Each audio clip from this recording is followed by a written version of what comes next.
So over this decade of me doing art and drawing and painting, going down this art journey, one thing I've realized that I actually like doing is challenging myself.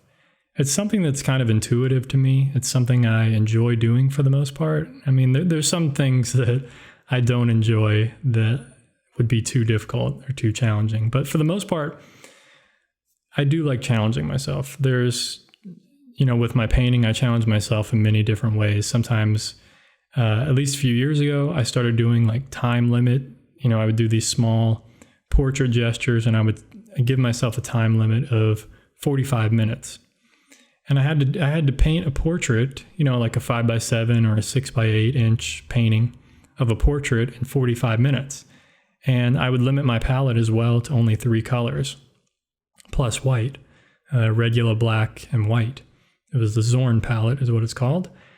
Anyway, this was really challenging, but what it helped me do is to step out of my comfort zone, push me to do new things, try new things. And I failed. Of course, you're going to fail when you're challenging yourself. There's no way around it.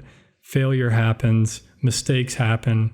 It's a part of life. It's part of growth. It's part of the journey that you're on.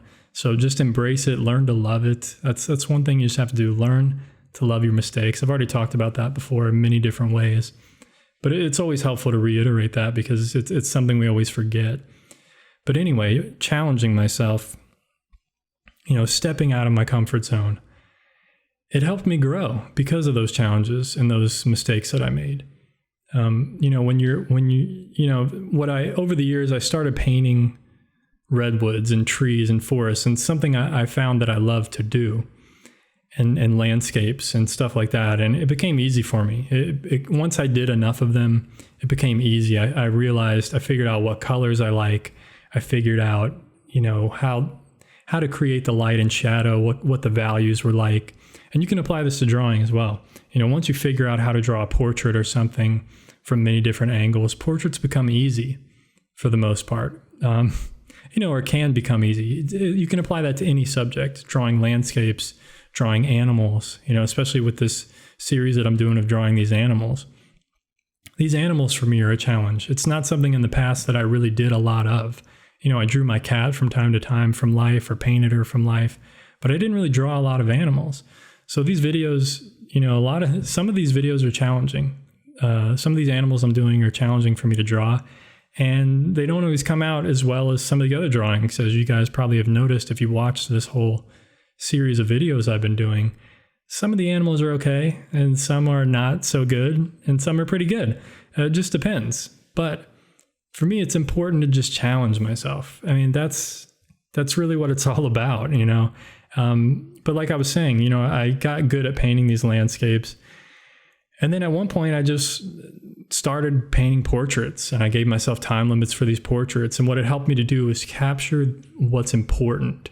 Like, what's the most important thing to capture in 45 minutes for a portrait that's going to make it look like a human being, make it look like a portrait? And I had to develop that. I had to understand what was important. Okay, the eyes, nose, mouth, getting those proportions correct, the ears, maybe shape of the head. That's the important stuff of a portrait, and getting that correct. Everything else kind of falls into place after that. But once you get the facial features, that's what's important. It doesn't really matter what's important about it, but the whole point is, like, when you challenge yourself, you learn a lot of different things. You start learning what's important, and you start failing more. You start embracing your failures more. Failure starts not bothering you as much. At least in my case, I fail with paintings all the time. It doesn't bother me that much anymore because I know I can create some good stuff. And sometimes you just have to redo the painting again, and learn from the mistakes, or learn to redo the drawing again. And I'm probably going to do that here in this series. Some of the animals that I feel that I didn't do as well on, I might try to redraw them and use like a different angle or something, or just redraw the same thing, try it again, do something different, make a different background, create more contrast, different edges, push myself, challenge myself, try new subjects, new things. So basically, if you're used to drawing landscapes all the time, try drawing some portraits. Step out of your comfort zone, try something different. if you're used to drawing portraits all the time and people, get outside, start drawing from life, draw some landscapes, draw some cityscapes, whatever's outside in nature. Try that, because it's completely different than humans.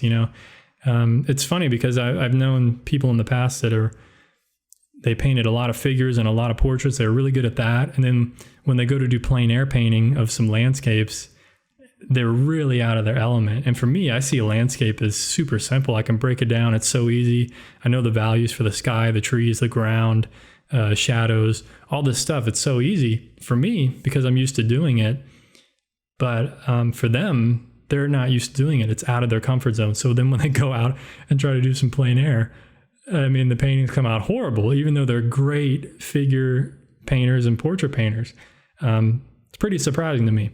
But that's just my personal experience. It's not always the case, of course. Nothing is all the time, everything all the time. It's always, there's always nuance to everything. But anyway, guys, hope you enjoyed this one. Hope it helped you out.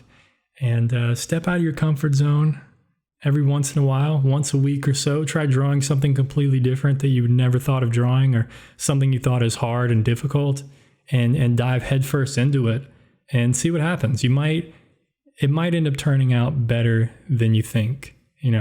Try to not believe your own thoughts, your own preconceptions of how you might do on it. Just give it a shot and see what happens. You might surprise yourself. Take care of yourself. Keep on drawing. Don't get discouraged. Peace, my friends.